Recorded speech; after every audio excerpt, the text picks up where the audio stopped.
Ladies and gentlemen, now hosting the RizzoCast, put your hands together for Steven Risotto!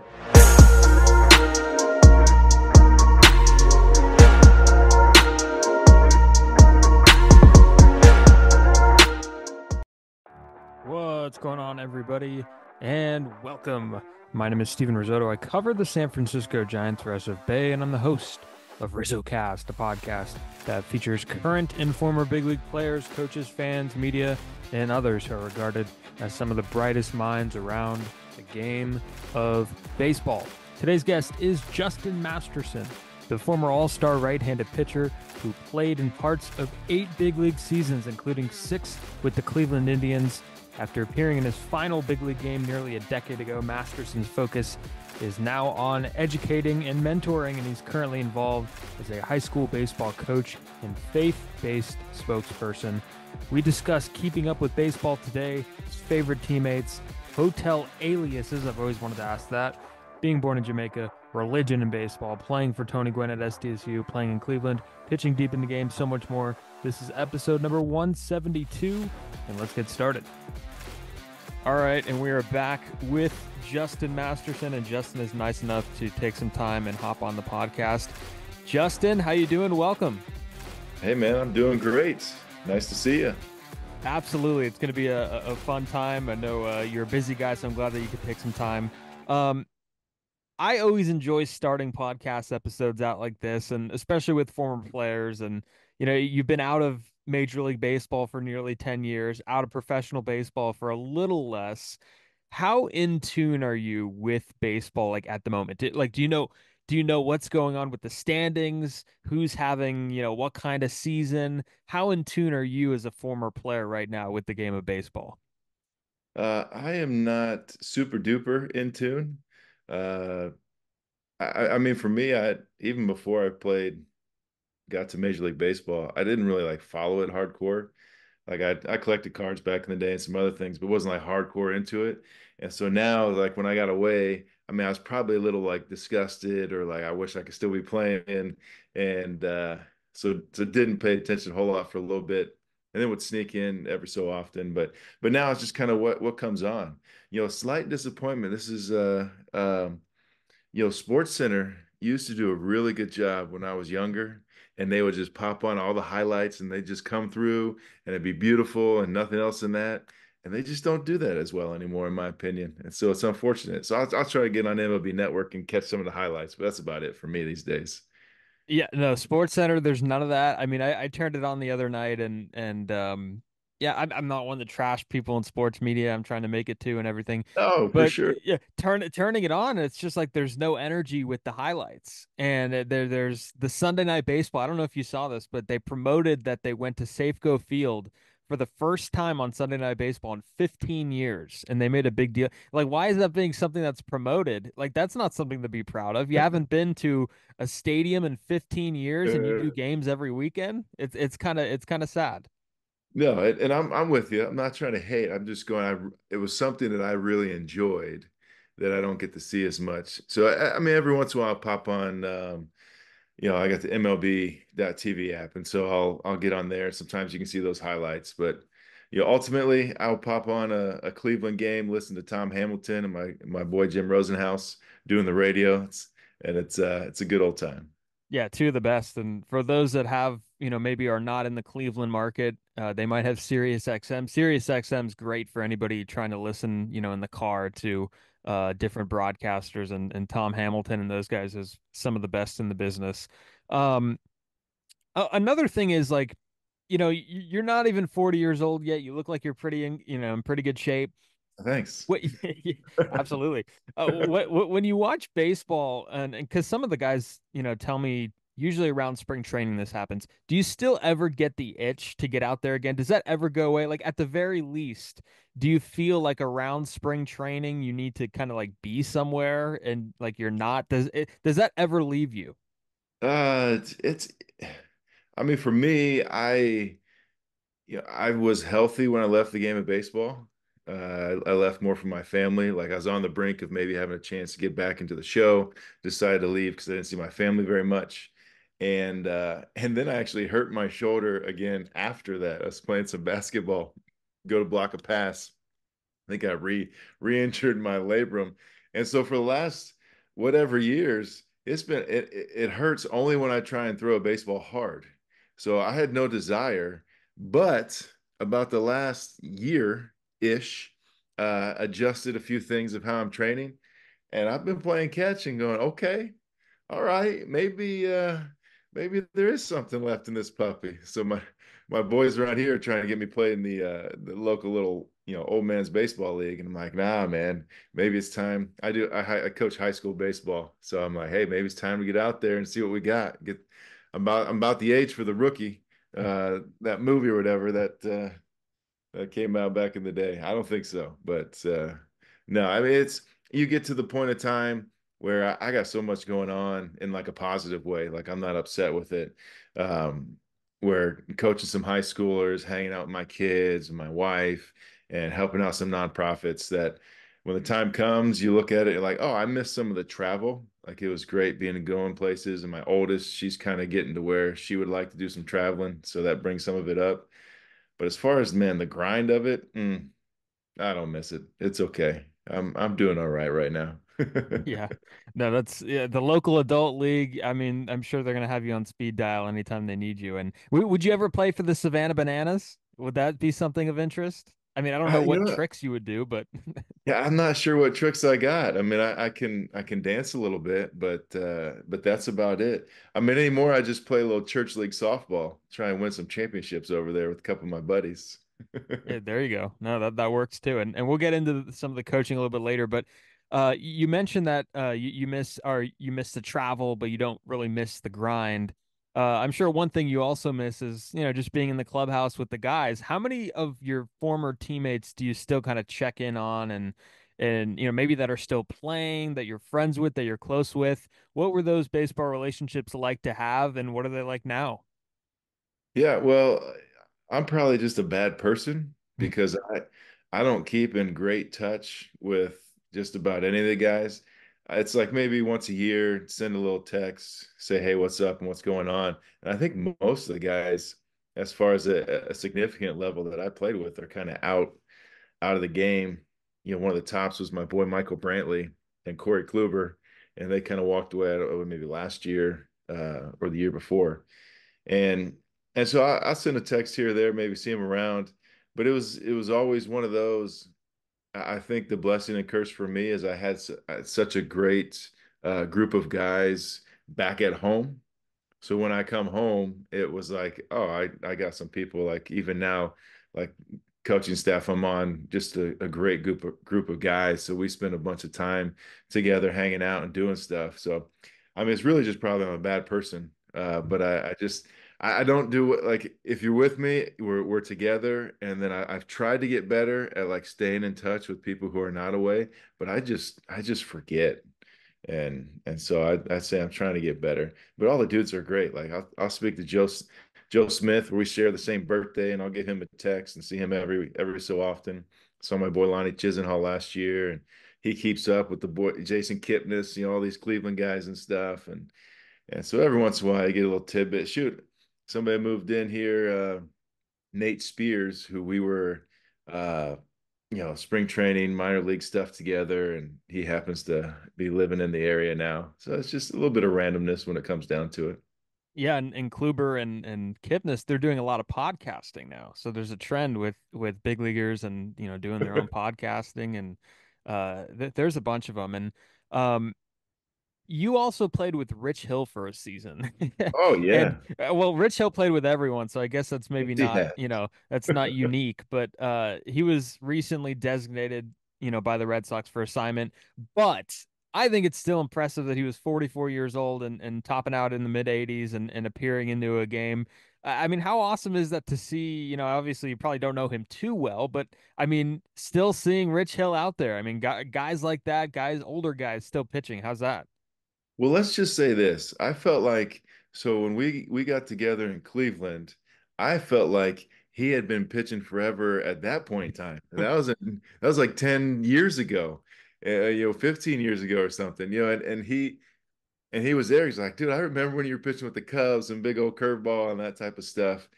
But you want to talk about like, and yeah, I don't use this loosely, but like an incredible dude. Like he is the epitome of it. Like kind, good teammate. I think that's why it's never a difficulty to like bring him back in because he's not going to cause trouble. He doesn't make any issues. He works hard. He's a little quirky. With him, my whenever I think of Rich Hill, I can't forget Matt Albers. And they were together in Boston and then they come over to Cleveland together.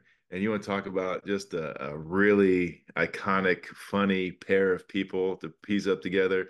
I mean, usually it was just Matt making fun of Rich, but being able to get to know them was really cool. So when I see Rich out there, I'm like, he's doing it. But I also think, man, he has an incredible wife because she is willing to do the work of whatever it is. And they've been that way for the entirety.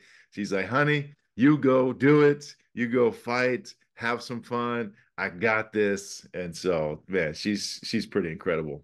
Yeah, when you're married to a 44-year-old, you're not expecting to be, you're not expecting him to have that life still, I guess. So that's a good point. But I had to bring up Rich Hill. I know it's a cool one of the I cool love stories it. of the year, and it's Yes. good that you have an anecdote. Do you have any other like teammates where, you just enjoyed their company? I know you mentioned some of the guys, Kluber and Kipnis and those guys. Is there anybody that you played with that was funny and down to earth, somebody who you just really enjoyed playing with that stands out? Well, I mean, there were countless guys like Dustin Pedroia. When you get with that, like that dude is funny. Sometimes not even trying to be funny, but he is funny. He is down to earth, but he's a hard worker.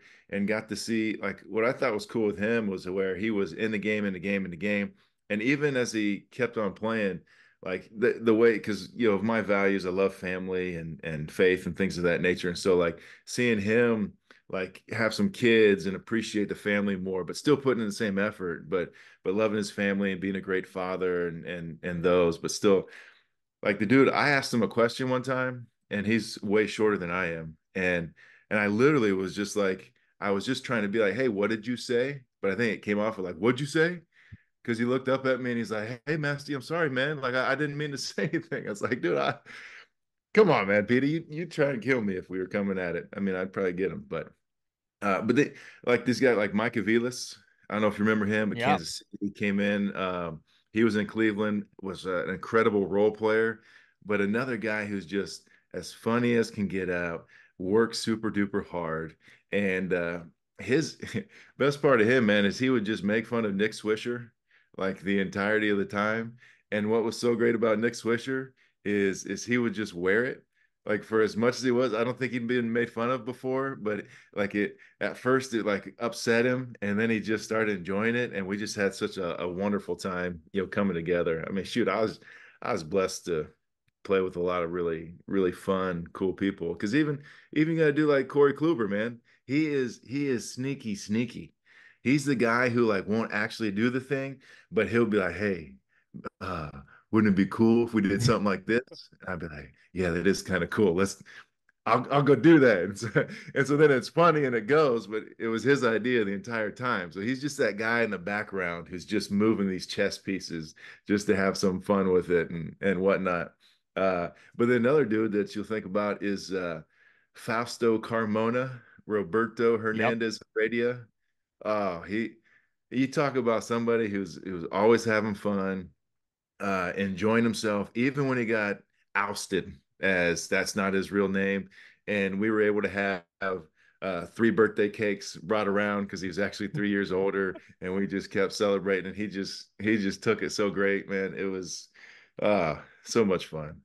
Yeah, no, first of all, Swisher seems like the coolest guy Oh, ever. super chill, man. Um, and Carmona, so did the name change? Was he outed? That happened when you were playing with him, right? Oh Or did that yeah, happen? Okay. yeah. So was that like an easy, I'm sure, everybody's got nicknames for people, so maybe you call him, was that an easy transition for like you and the team to like call him all of a sudden Roberto? Did you call him Roberto or was it still? We call him the whole name. I mean, some people call him Robbie, but we call him the whole name, Roberto Hernandez Heredia, just to stick it in there because he is such an incredible guy. Like maybe and for me, I'd been to the Dominican countless times. So I'm not so mad when it's like, oh, you said you were 3 years younger because once you get older than 16, nobody's looking at you and you're just trying to get off the island and make Yeah. something for yourself. Not saying it's right, but I understand why it would take place. And when you meet someone who's of good character and a solid guy, and I think everyone knew that. That's why no one was losing their stuff when they learned about him. It was like, how can we make him feel comfortable when he comes back? And so we had a bunch of birthday cakes and started singing happy birthday and then went around, brought the next one out, kept singing it, went around, brought the next one out. No, that's awesome. Because I know if your name like changed overnight from Justin Masterson, then I don't know what people would think. It would be a little Yeah. strange. Did you have an alien? Did anybody I'm just like coming off random questions here, so don't mind me. Did you ever have an alias on the road? Were you like that big enough? Did you feel that big, or did anybody have an alias on the road? Uh, it wasn't because I was that big enough, but I did have an alias because it was fun. Okay, Uh, I would do I the mean, for same. me, because in Boston, like when I was first in Boston, I mean, you got big guys. You got David Ortiz and Manny Ramirez and Mike Lowell and Jason Varitek. My guy Tim Wakefield and Dustin Pedroia and countless others who are over there doing their thing. Johnny Lester, and so like they would have some of that, and I'm like, oh, that's just kind of cool. No one knows who I am, or it doesn't really matter. But when I went to Cleveland. Uh, Mike Segi was the travel secretary there. Long time, did it forever. Incredible at the job, like probably the best ever in the business. And he'd just be like, "Hey, you want one?" Like almost like encouraging me to have one. And I'm like, "Yeah." And so I was a big fan of Dick Tracy back in the day, the detective, wearing a coat, yellow and all that. And so Dick Tracy was my name that I went by. That's a And great one. he even made me a little ID that said Dick Tracy so that when I went and they were confused, they'd be like, oh, okay. Good to see you, Mr. Tracy. But it would confuse my wife when she'd visit and she'd call down and be like, oh, how can we help you, Mrs. Tracy? Mrs. Tracy, what in the world? Oh, yeah, yeah, yeah. That's great. Yeah, no, that's really good. I know Chris Bryant has said that his was Hamilton Porter with the Cubs. So like from the Sandlot, Hamilton Porter. Oh, So yeah.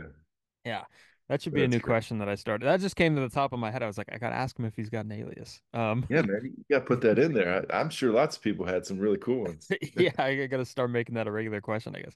All right, let's get into your career a little bit. Obviously, the one thing that sticks out when you're going through your baseball reference page or your Wikipedia page is that you were born in Kingston, Jamaica, and that's really cool. And you probably don't remember much from those very early years, but kind of set up the situation on how you ended up being born there and kind of the family ties.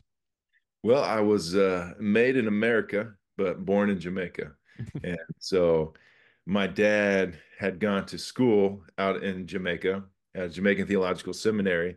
And then he went back for a teaching position. So he's kind of dean of students, teacher, all types of stuff. So just the first couple of years of my life that I was there, but just super cool. I mean, in one sense, it kind of fits when you get to know me because I mean, my family is musical, but I probably have the best rhythm, and so we joke. It was like, the ladies who are watching over me and dancing around, and the fact that like I'm 6'6". I'm a head taller than every single person in my immediate family. Like my sister's 5'3", my brother's about 5'11", dad's probably 5'11" now because he's shrinking, and mom's 5'7". So I'm just kind of freak that comes out of nowhere who happened to be born in Jamaica. But it just makes for I mean, there's nothing special about it. No, a little bit. I've gone back once or twice to hang out, try and impact some lives over there. Um, but it is kind of neat when you're one of four Jamaican born players, and there's some other guys who are more Jamaican than me as far as blood goes, who also played in the big leagues. But it was the very first. I mean, quick story. It's my I think it's my second start in the big leagues, and after the first or second inning, Mike Lowell comes up next to me and he's like, "Hey, Masty, like, were you born in Jamaica?" And I was like, Mike, this is kind of a weird time to be having this conversation. I didn't think you guys usually interrupted starting pitchers. I mean, I didn't care.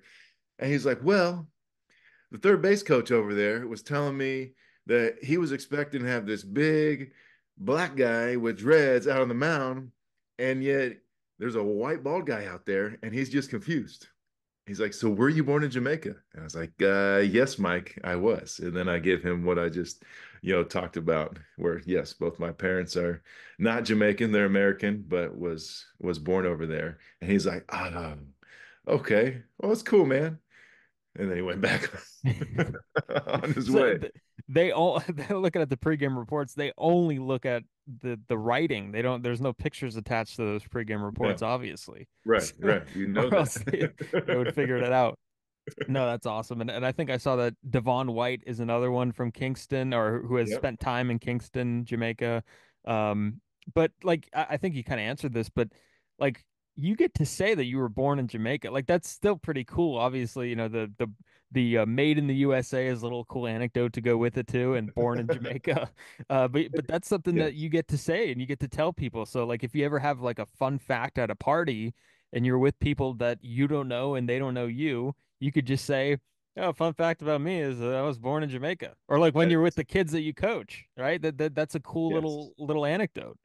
Oh no, they love it. It's fun. It's a nice little like icebreaker type thing when I can bring it up in a conversation, or kids will be talking about something and I'll be like, well, I was not, who was born in the States? Wasn't me. I was born outside the States. And then I'm like, can you be president? Can you do this? I'm like, I don't know. I don't think you want to do that. But No, no, yeah, and now I we don't. yeah we could I could bring on now the president of the Jamaican national baseball team. No, I don't have that lined up. Oh, well, there was a point where I've been talking to a guy over there, and then we just kind of lost each other. I don't know if it was my fault, I don't know if it's his fault, but they were trying to piece together. They're trying to get a national program kind of going over there in many ways, and he had reached out about trying to find anybody connection like college age that I knew with a Jamaican connection, but then I didn't hear from him again. So here we are. See, I'm just either a bad person or I'm just not great at communicating. Yeah, maybe a side hustle for the future because that still could be a thing. Baseball's growing internationally. It's great. We'll see what Yeah. happens there. I mean, it's Um, going to the Olympics, right? Maybe I should get ready for the Olympics and exactly. we Unfortunately, I think you'd be playing with a bunch of like 19, 20 year olds that hey, are fresh out of college. if I can lead some people, maybe that's it, man. Yeah. Hey, on the coaching staff or player Yeah. coach too. Yeah. Yeah, I don't know if I want to play, but maybe we can coach. Well, the labrum will tell you if you want to play or not. Just don't True. go near basketball. So you mentioned what your father does. How did growing up in that environment with the heavy faith and the heavy belief and having belief how did all of that impact your life? And I know that's a very vague question because there's different layers to it for different people, but from a young age, how did that become kind of a staple in your life? Yeah, well, my yeah, dad's been a pastor the whole life, and mom been the piano player for wherever he's at. And they just do a great job of modeling how to live a life. And so for me, it was one of those where he kept family first. That's why his church was never going to be a million people. It was only going to be, relatively small because he wasn't willing to sacrifice his family. So set the example for that and what it looks like to be a man of character, to show the fruits of the spirit, to be filled with love and joy and peace, patience, gentleness, and self-control. And so from a young age, I was kind of captivated by the beauty of Jesus and his story and all that type of stuff. And my journey through life has just been getting to know him more and to understand that more and more. So it's just continued to grow in depth. And it just gives me the perspective of like a true identity. So like even when I was going in baseball, there was never a time when it was like your performance is what dictates your value. And that's kind of the difficulty. I mean, it's been before and it is today that so many people base their value off of how good they do. Like you're going to feel better when you put out a good podcast, or you might even put out a good podcast, but nobody looks at it and you're like, oh man, I stink. And it might be one that's not so good. People are all watching. You're like, I'm back again. Like, and there's some of that is always going to be there. But then we're always skewed back and forth. And so for me, it always gave me this true understanding of an identity, that I'm loved, that I'm cared for, and that you just go feel free to do, what you need to do and represent. Because God's just calling a people for himself and one to represent, him on this world in a positive way. And so that's been it. It's keep me even keeled. It's allowed me to and be a different type of guy when I go. Countless people would say, when I was younger, you're too nice to play baseball, Justin. You're just too nice. I'm like, what do you mean too nice? Like, I'm not competing against you right now. Like, you want to go compete and you'll see whether or not I'm nice.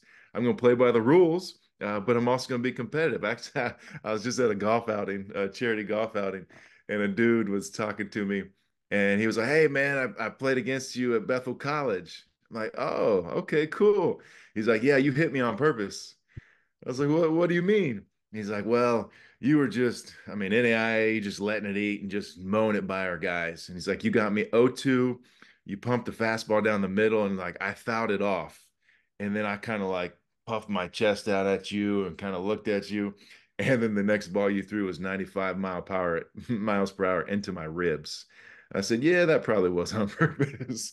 But just that ability to know who I am so that when I'm out there, I can compete within the rules and not be afraid to, like, if it called for it and my grandma was in the box and it was a time that someone needed to get hit, my grandma would get hit in the box.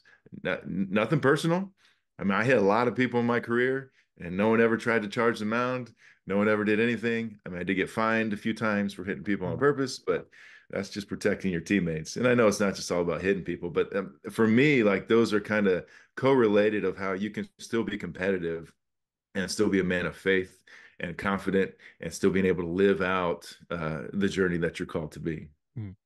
And just kind of, piggybacking on the faith uh stuff. I mean, look, the majority, I'm sure, of major, I'm just guesstimating here. The majority of Major League Baseball players are probably Christian, and you kind of get to know these people on a really deep and personal level when you're teammates with them. And I'm sure in some cases, you probably understand some individual devotions, and how kind of people, how devout people are, I guess. I don't know if that's the right word. How predominant is religion and faith inside of a big league clubhouse? Because we've heard sometimes about the Bible study groups, the stuff that goes on. How Yeah. predominant is that in the clubhouse during the course of a 162 game season?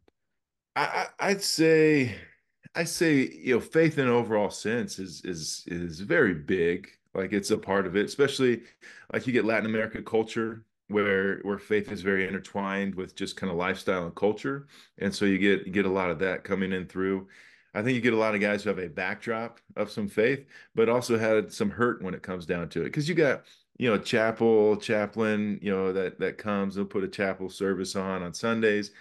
At the big league level, you get quite a few guys. Minor league level, you get a lot more guys. Then they get to the show and they're like, God's got me here, so I'll take care of the rest. But it's a mixture. I'd say you get a handful that, like, strong, like, get it, understand it. Another handful where it's like, hey, this is yeah, I'm here figuring it out, like it. And then another who it's like, you're kind of moving back and forth. But when you're with people a whole bunch, it's easy. You get exploited. And that's not always a bad thing. It's just people see who the real you are. Like, you're there every single day. You can't hide it. So if you're super cheap and don't treat people, well at certain times, like, everyone's going to see that. Now, because you have faith doesn't mean you're going to be perfect, but how you respond to that is a difference maker. And so finding those in there who, like, strong faith and then still trying to grow and develop in their character and their ability to handle their emotions in the midst of, big upsetting situations, you know, can be a challenge. But there are plenty of people who what you want, men of faith, men who are trying to find that, because they have a contentment. They can also go compete, but they're not going to lose themselves if something bad happens. Most of the time they're not doing crazy stuff. Now sometimes they still are. I was at Mitts where I invited some guys to chapel, And they're like, I've seen some of them chapel guys. I'm like, what do you mean?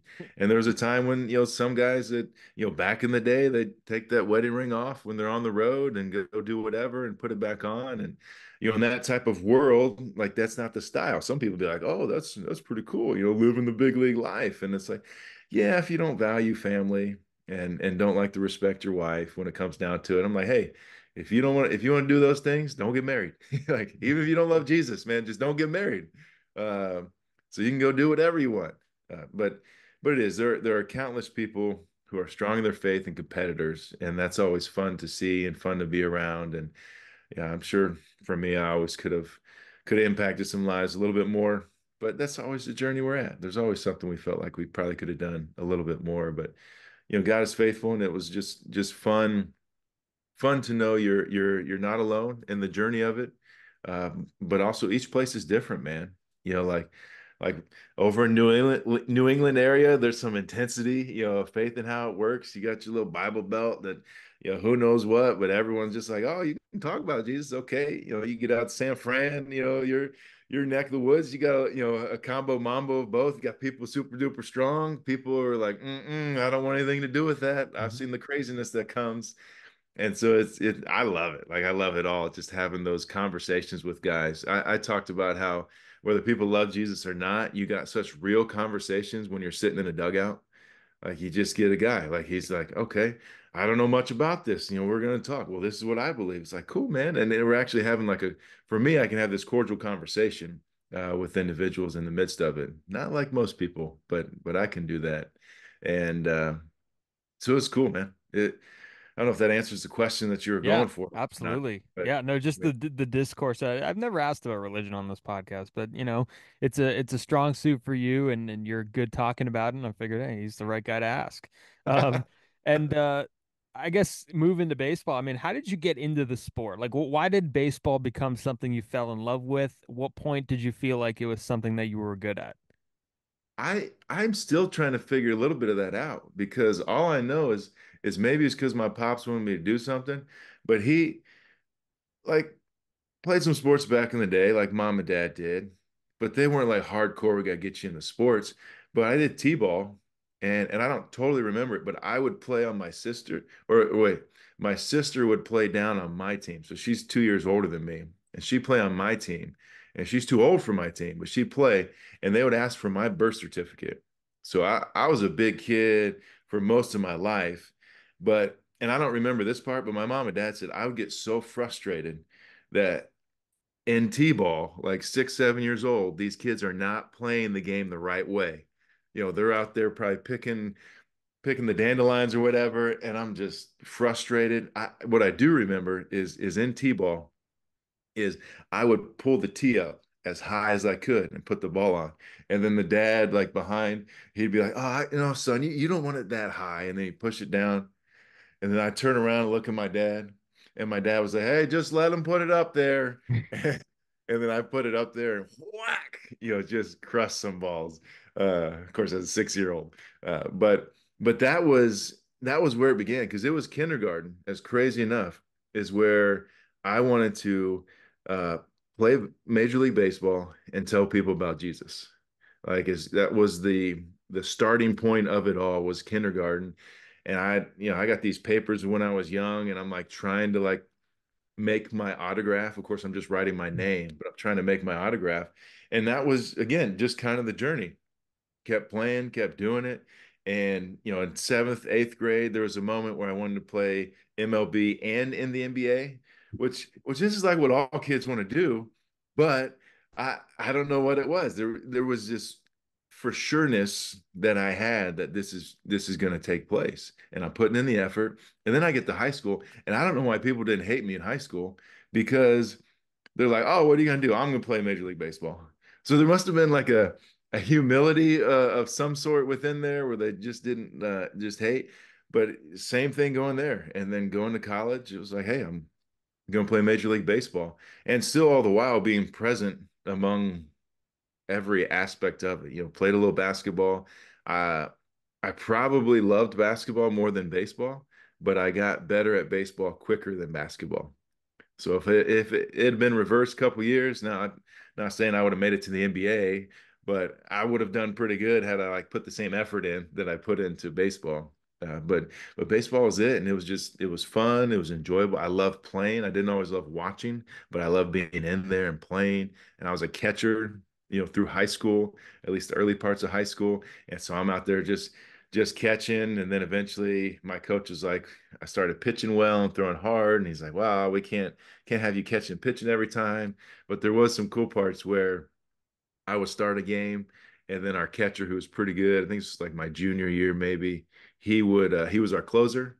So I'd go like 6 innings, and then we swap, and I'd get behind the dish, and he'd come in and pitch. And so it's just fun, man. It's fun to be with my boys. I understood it, and we had like a competitive like rec league pretty much when like every athlete played in our rec league when we were little. It's not always the case this day and age because there's buku of travel teams, unfortunately. But we all played, and it was just enjoyable. Just loved it, and and I don't know. Sometimes I laugh at kids today when they're like, "Oh, I'm going to play the major leagues." Like, sure. Yeah. I think I had a teacher when I was younger who we made these bears like, "Oh, what do you want to be when you grow up?" I'm like, "Major leaguer," and they're like, "Why don't you put on there something you could actually do?" Because I mean, I Screw was you. tall. Yeah. Yeah, Yeah. I was tall, but I was also a thick kid. I Yeah. was husky back in the day. Yeah. No, I have a few takeaways. First of all, catching and then going to pitching and then pitching going to catching, you're a part of every single throw. So that's pretty impressive. And then two, the T-ball thing about bringing the tee all the way up. I'm sure the baseball purists would love you. You're teaching yourself to get on top of the baseball at a very young age. And then the third thing is your sister with taking your birth certificate. Like is your sister Roberto Hernandez? I mean that's a that's a valid question now. She was the older, so we had to bring her down, but they didn't care about her. They only cared about whether they thought that I was, too old to be in that league. And actually I was usually one of the younger kids in those leagues. But Yeah, there's yeah, so I thank my brother and my sister because they gave me the majority of the athletic genes in the family, and I'm very grateful for there you that. go. That's the right way to answer that. Um, you played at Bethel. You mentioned that the NAIA and NAIA, by the way, is like it's growing pretty well. There's a lot of guys that end up transferring from NAIA schools. I think maybe it's probably always been like that. But you transferred to San Diego State University, and it was there. I mean, you played for Tony Gwynn, right? I mean, I've never heard an ill word from anybody that has played for Tony Gwynn. And what do you remember most, from playing for Mr. Padre, as they call him? Just an incredible guy. I mean, I would love just I'd sit in the office with him and we just talk pitching, hitting, and life. And he had just an incredible yet still simple perspective on all those things. And every once in a while, I'd be like, "Oh, Master, I could never hit you." I'm like, "Coach, coach, best hitter, one of the best hitters ever in the game. Like, you probably go 100, bat 1,000 off of me. Five and a Like, half hole, right? yeah, exactly. Like, it's okay, coach. I appreciate you trying to build me up, but he would stay after every game. There'd be people there wanting his autograph. He'd stay after and sign for all of them, like a true professional. Like that's what he showed. And after going to pro ball, he definitely had more of a pro ball style of the way he went about his business. So maybe a touch.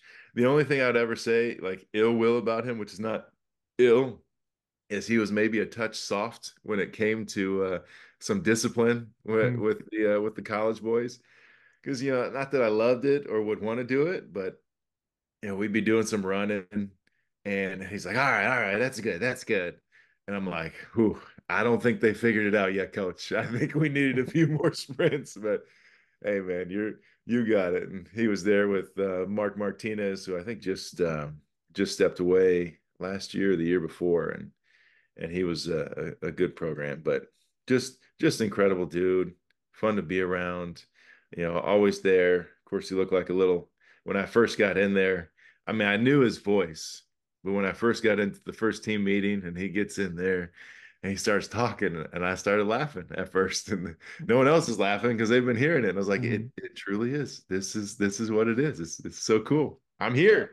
I don't know if you've ever heard his son, Tony Gwynn Jr. talk, but it's like Yeah. say it's uncanny. It's insane. And he's one of the best broadcast. I think he's got like an Emmy now on the Padres broadcast team. He's doing a really Wow, good that's job. cool. Um, He's also good people. He was, I think he left the year before me, or something like that, as far as when we were coming in. Uh, but yeah, good dude. Yeah, no, they're really cool, and a lot of like outstanding and accomplished athletes never really like get into coaching.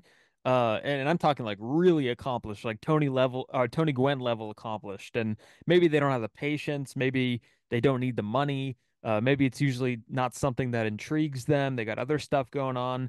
Why did it seem to work with Tony? Why did he have the passion that he did for coaching? Because it's kind of unusual that, a Hall of Fame talent, and we're seeing this kind of with Dion now, Right. is getting into coaching. And I do not want to compare Tony Gwynn to because that's like a different podcast. We could go on there, but just in terms of like level of accomplishment and everything, I have Yes, thoughts on that, by the way. But that's yeah, I get what you're saying. Yeah. yeah, Um, one thing that helps, which is like for me, I love coaching, and yeah. it would be like, And that's man, another part of it too. You're coaching at the high school level. You're an ex big leaguer.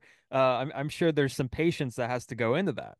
oh, without a doubt. But it also like, at that type of level, high level college, and then you're getting into maybe even like pro ball, there's a huge time commitment that's there.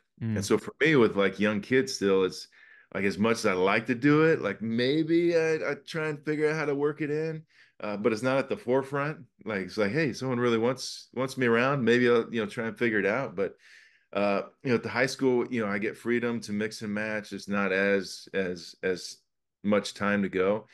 But when you love teaching and you love people, like that is what leads you in it.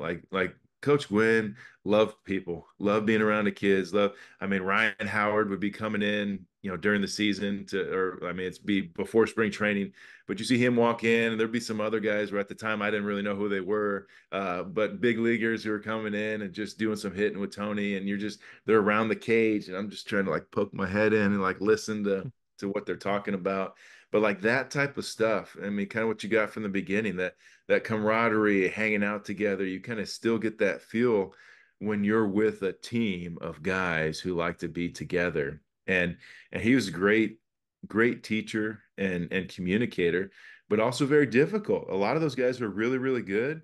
Uh, they're they're not as they don't have the ability to be able to help someone else replicate it, and they can evaluate and they can hate, but they can't always be like, all right, now let's try and see if we can do this to get better from it. And and so for a guy like Tony, he'd be able to simply like get in position, and here you go. You just get in position, and then wham, you take that bottom hand of the ball. And it was right before I got there. But they talked about this guy who one of their pitchers, San Diego State, was talking a lot of hashish, and and so Tony was like, "All right, I'll step in." And he was because he dude's been talking smack like Tony stuff. Can't hit me, this, all that. And so he steps in the box, pitcher goes, throws the first pitch. Tony's like, all right. And the next pitch, it's like right here, not even out the hand. He yells out, change up, watch your lips. Pitch comes in. TG just pop right over the pitcher's head. Just about killed him. And it was like, this guy's legit. He's just got it.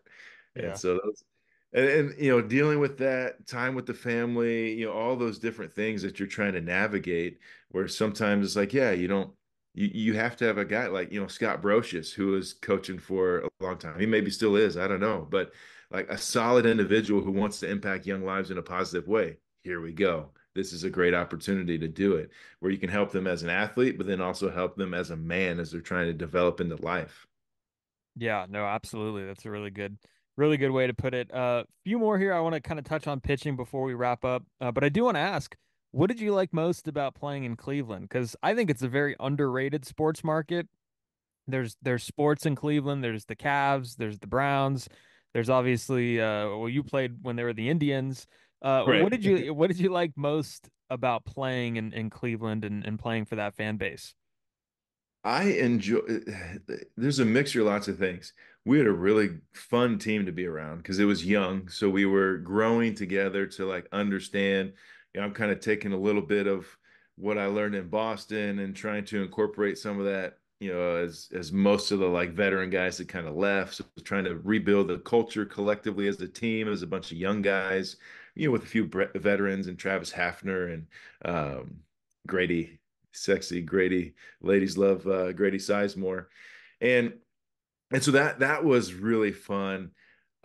In the sense of it, I found out like Cleveland does a great job of taking care of their players. Sometimes it feels like there might have been some cheap, like when I came from Boston, there's a few things that were different, but then you hear the rest of the league and the way things are done, you're like, wow, okay, Cleveland, you're not too bad. Good GM, Shapiro's there first, and you got Antonetti, like just good people who are trying to do good things, still businessmen, doing whatever. But that's a solid base, and like the people who work in there, are just nice, genuine, good people. And then you got the fans. Like one of the crazy things you'd always hate on is like the fans wouldn't always show up to the games. So you'd have this kind of low attendance. But at one point in time, I think the viewership had gone up by like 100-fold. Like, so there were tons of people who were watching, but they just weren't coming in. So like I can appreciate that. It's like, hey, I know you don't want to come in and pay, $50 for, a couple beers and try and find parking and then do this. And you just spend a whole buku when you can go home and you can watch it and have some of your own stuff and still experience it and go about it. And then it's gotten better and better, but they were just slowly building up, downtown. You got these little like quirky restaurants, and there's some more stuff that's right around there. Of course, when I was there, Cleveland Cavaliers were LeBron James doing their thing at that point in time. Everyone loved him, and then they hated him because he left, but they loved him at that point. And so there's just really cool buzz, and that's it was very sneaky. It was a little weary coming out of, Boston. And even though I was, raised in Ohio, Dayton area, so the opposite side of Cleveland, I didn't really know much about Cleveland, but you get there and then you just appreciate the way the people go about their business and the passion that they have, even if they weren't showing up every single day coming in. And so I mean, I know that's a jumble of mixture of all different stuff, but I'll just say this. I was pleasantly surprised in my time there. Was like, you know what? It's like Cleveland. Cleveland.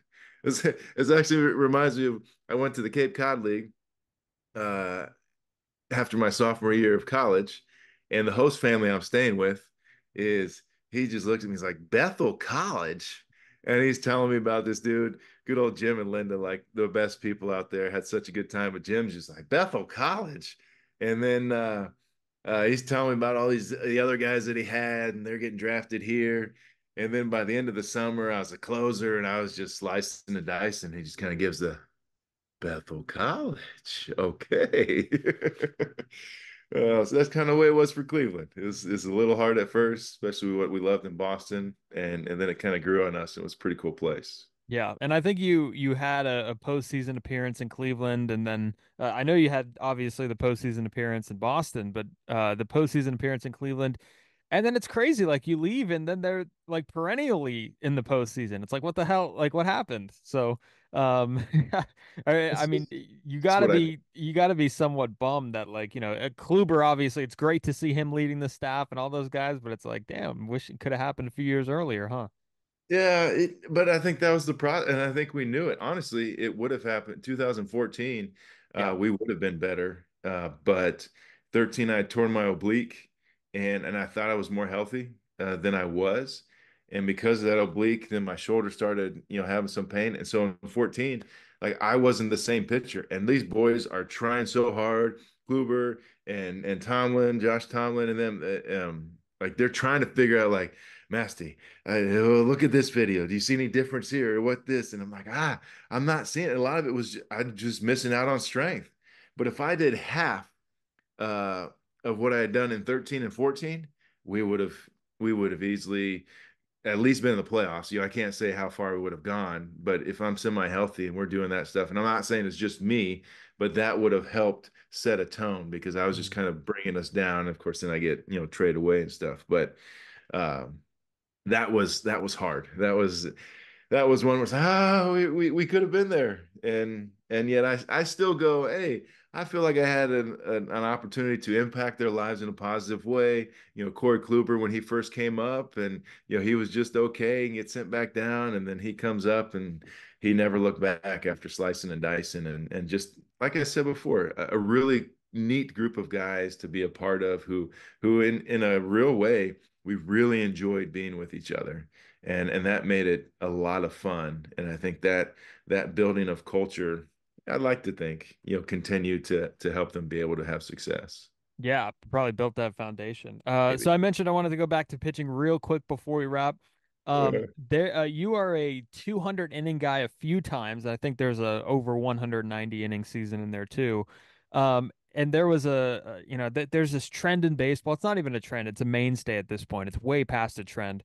Starters just not going deep in the games, and Major League Baseball even had thrown out there the possibility of a 6 inning minimum for starting pitchers. Obviously, there's some things that would protect health, and I don't know exactly how it would work. But I mean, what are your just overall thoughts on today's style of pitching, where it's kind of, you go all out for 4 innings, and everybody's kind of got similar stuff with, some guy, well, I guess not similar stuff, but some guys have the slider 70% of the time. Some guys are heavy with the fastball. There's a lot of cutters now.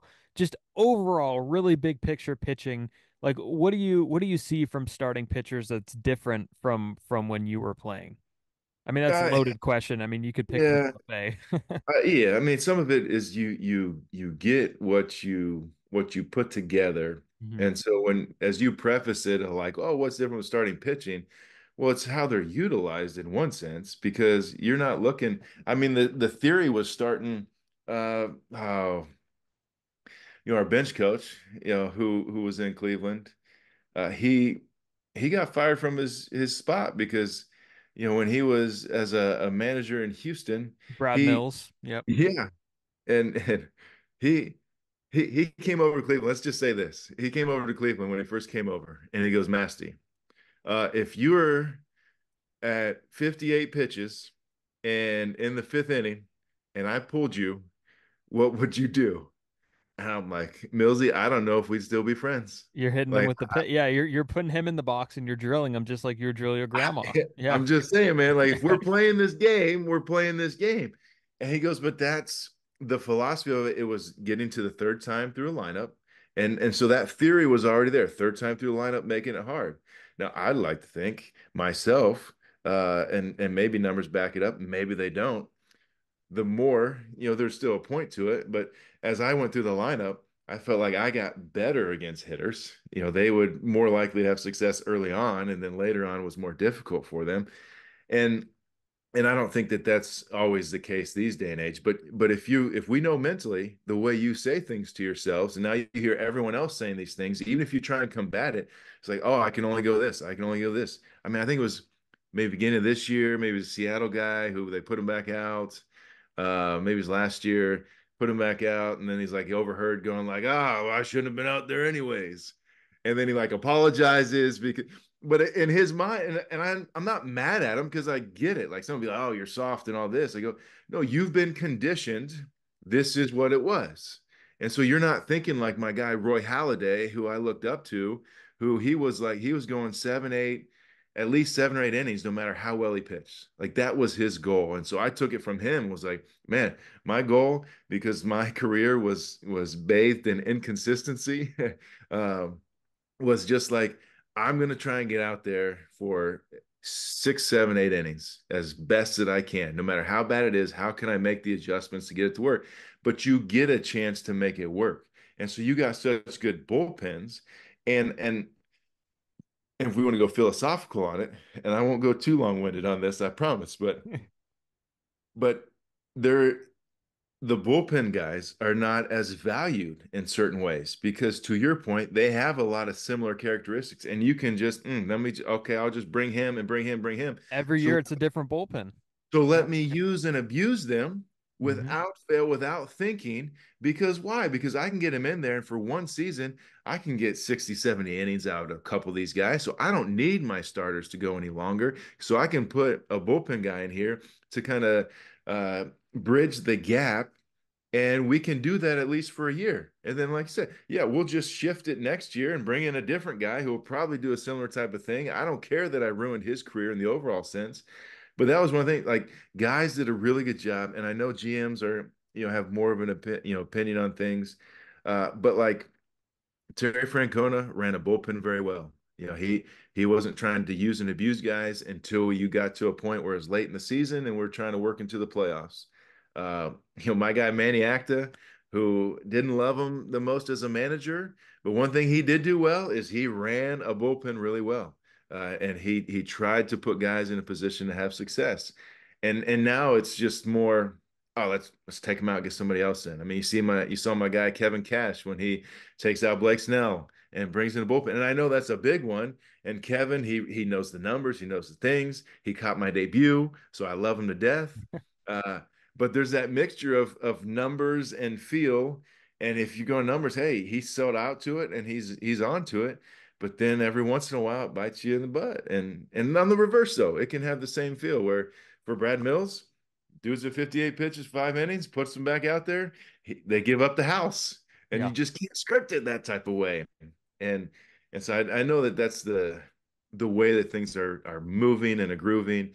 You don't have to pay starters as much if we're going actually professional. Like when you get the business mind of things and you see this, it's like, well, now I don't have to pay these guys as much. I'm not paying bullpen guys as much. I can move them around and find these guys to do the things. So I think there's tidbits of that. No one would say that.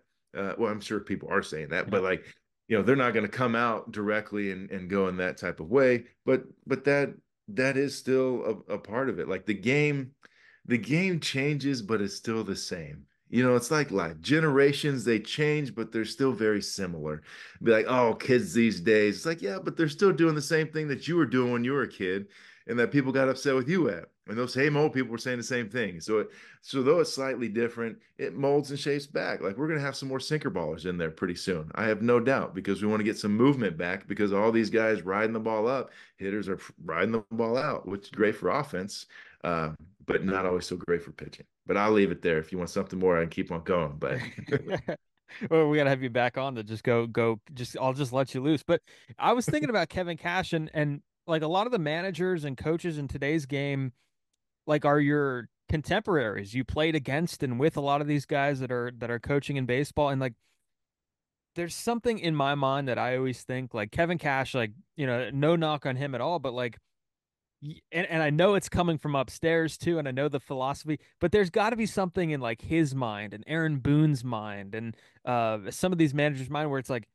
I know this isn't like I know this goes against everything I learned coming up. Like, don't you get that feeling like they have to be thinking that in the back of their head? That's one thing I was thinking of, and then the other thing I was thinking of is, you know, push it like we see the videos in the off season of guys starting pitchers pushing cars up the hill and they're in the weight room and like it's like they are more conditioned and more equipped than ever before and that's saying yeah. something from a Oh yeah. sport that had like Nolan Ryan and Bob Gibson and all these starting pitchers that were just specimens and here Yep. these guys are they're strong guys really strong guys with intense programs and they're throwing 4 innings so like I think about those two things a lot.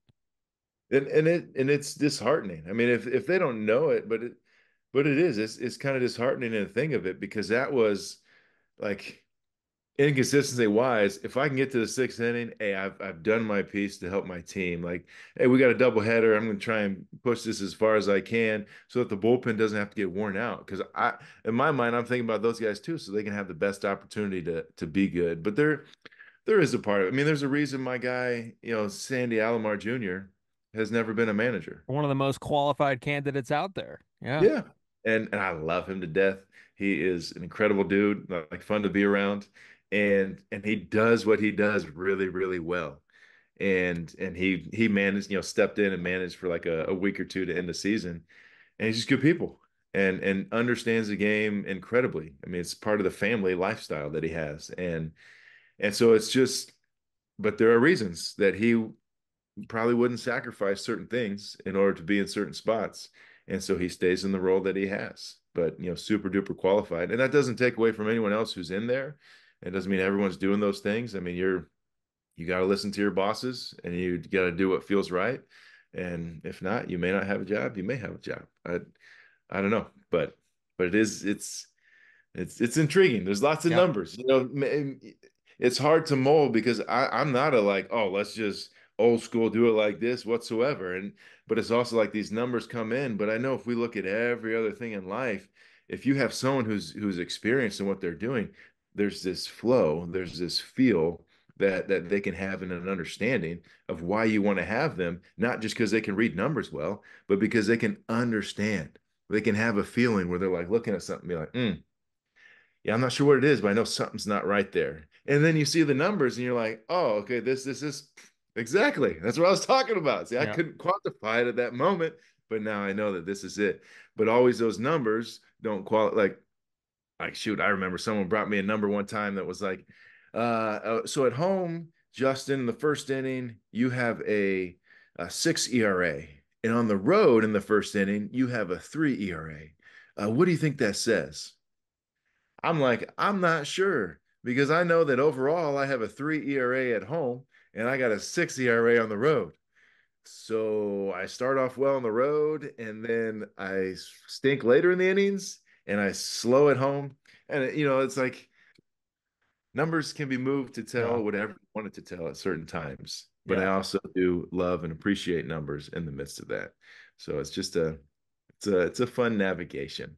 Yeah, well, your numbers on grass during a day on a Thursday afternoon in Cleveland when the weather is 70 degrees is, yeah, Get me in there. exactly.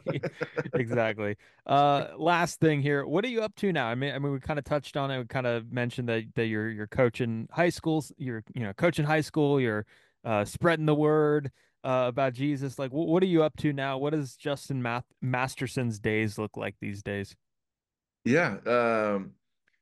Yeah. So in a little bit, I'll be heading over to high school. We got our fall workouts going on, and so we got baseball action. Last year, I I quit basketball. I had been coaching basketball and baseball at Fisher's High School for the last 5 years or so. And you want to talk about bring it back? Last year, I quit coaching basketball, and what did they do? Go win the state title. So woohoo! Good job, Justin. Just keep running away. Was Let everyone else Kluber leading the staff? probably, Yeah. without a doubt. Uh, but then doing that, there's a couple of nonprofits that I work with in the area. One that does some men's ministry where we got a kickoff coming up this weekend. We're a couple 10-week programs. We're just trying to create better men, better fathers, better leaders, trying to help them understand kind of some deficiencies in their life and then just encourage them in that. And sometimes that's in the faith world, sometimes it's relational, sometimes it's physical. Guys, some dudes haven't done a push-up in umpteen years of their life. So just reading that. And then a group called Wayfinders, where they're just trying to help people activate their purpose, understand who they are, where they can go, and just equip the saints when it comes down to it. And then I got a little documentary I'm working on. I went over to India and saw this movement, a disciple making movement, where over the last 29, 30 years, uh, 30 million plus whatever lives have been impacted by this, who've come to know Jesus, where craziness takes place, and it's through healings, it's through just doing good, like just doing good in the community, impacting lives in a positive way, trying to see what communities need and then satisfying that. And so it's just I'm trying to put some bow ties on that and get that ready over the next maybe 6, 7 months, and then who knows, maybe I'll write a book, you know get that in there. Still trying to figure out what I want it to be about, but just trying to impact lives in a positive way, and that's what we're doing. And maybe I have to get a job here too to make a little side change also, but we'll come to that when it comes. Yeah. That's awesome, man. Well, it was great. It was great getting to know you a little bit. I hope the audience got to know you too. I kept you for way too long, by the way, but Yeah, uh, it's I had a little bit of time that I gave you, and plus, the kids are at school, and when they get home, we get to, do their sports stuff and things of that nature too, which is really cool to see my kids have their own. My daughter's doing a musical, so it's just neat stuff. that's very awesome. Well, good luck to her. Good luck to the kids on their sports, and hopefully the musical ends up turning out really well. But Justin, great to have you on the show, and everybody could go ahead and follow the podcast on Twitter and Instagram at RizzoCast. More episodes coming soon. Thank you for listening, and see you next time.